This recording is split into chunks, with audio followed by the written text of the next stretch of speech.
Now, I feel like I've said this a lot lately, but what on earth is happening with mortgage interest rates right now and why? Well, a lot's changed again, so we better talk about it. Let's go.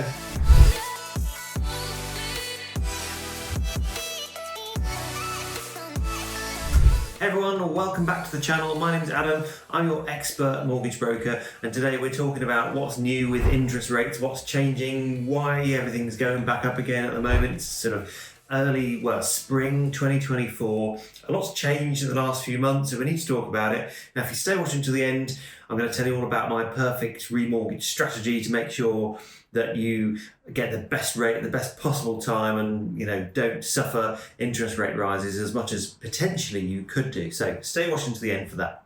Okay, so let's talk about the history then, not the full history, the brief history, because that's enough. This year, start of the year, January, after Christmas, we came back into the office and rates started tumbling. They were coming down, down, down. Everyone was getting busy again. The housing market was getting busy again because the housing market last year was down 30, 40%, depending who you talk to. So things were quiet last year.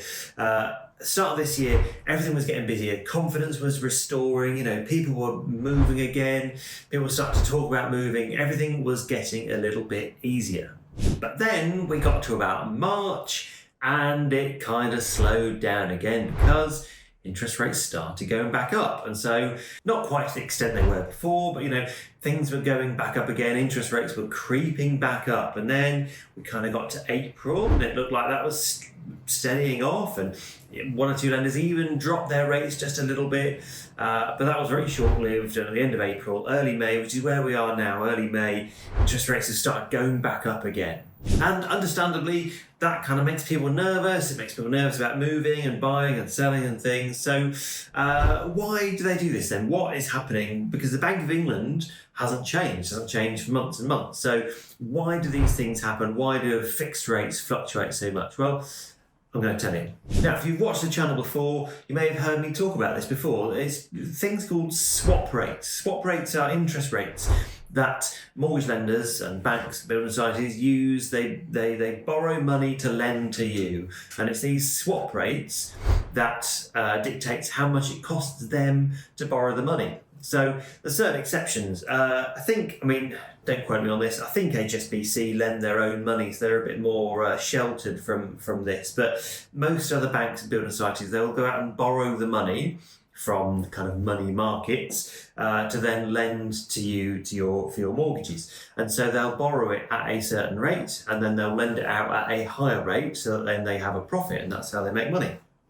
And we know banks like to make money. So that's what happens. Now, it's these swap rates that dictate what our mortgage rates are going to be, because the more it costs the lender to borrow the money in the first place, the more it's going to cost us and our mortgages. And so lenders will have money for a set period of time, a bit like your fixed rate will. And so lenders might borrow the money on a 5-year swap rate, and that will be a certain rate. And then that will dictate what they're going to lend it to you at.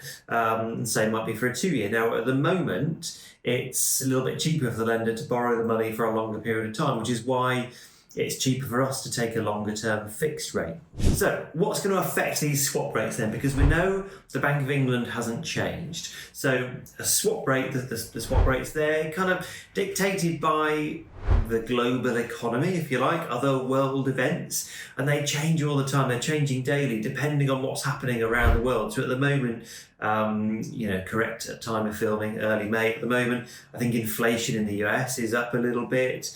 Obviously, we've got the kind of Russia-Ukraine situation, which is obviously really terrible and been going for a long time now. But that creates instability. Every day there's headlines about that.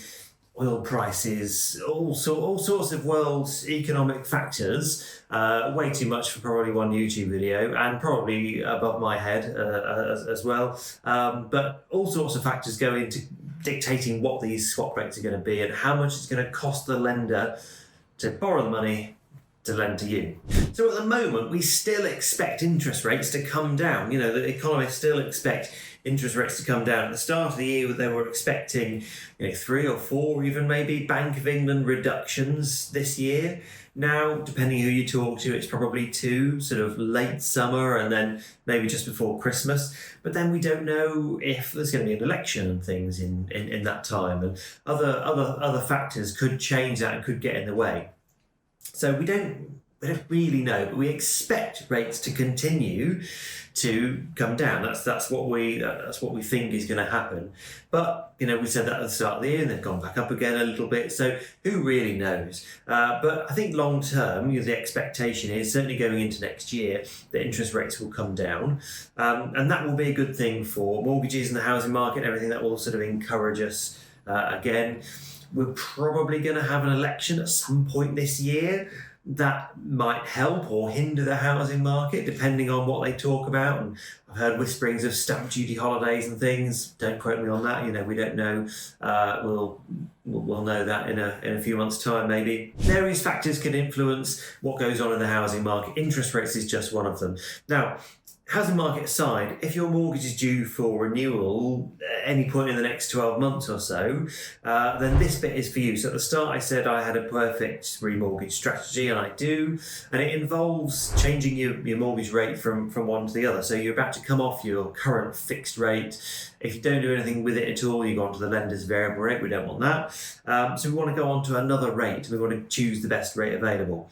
What we need to do is start that process as early as possible, because your new mortgage offer will last 6 months. So if we swap lenders, or even if we stay with the same lender, in some cases, not all, but some cases, the new mortgage offer will last 6 months. So you can choose your new rate. You can do your new application now, 6 months early, and then you've got in your banker. That's your kind of safety net. It won't go any higher than that because you've already got it agreed. So if rates do get higher, you've already got your rate sorted. But if they come down, we can change it. We can monitor it. So whenever we do a remortgage for someone or any sort of mortgage, we'll always monitor the interest rates. And if they come down, we'll swap it for them. And you can do the same. If you're doing it yourself or whatever, you can change your interest rate anytime before completion. Now, you need a little bit of time to do it. If you're changing rates with the same lender, you can do that a couple of weeks before completion. It's just choosing a new rate, a new mortgage offer, and that's that. If we need to swap lenders, so if there's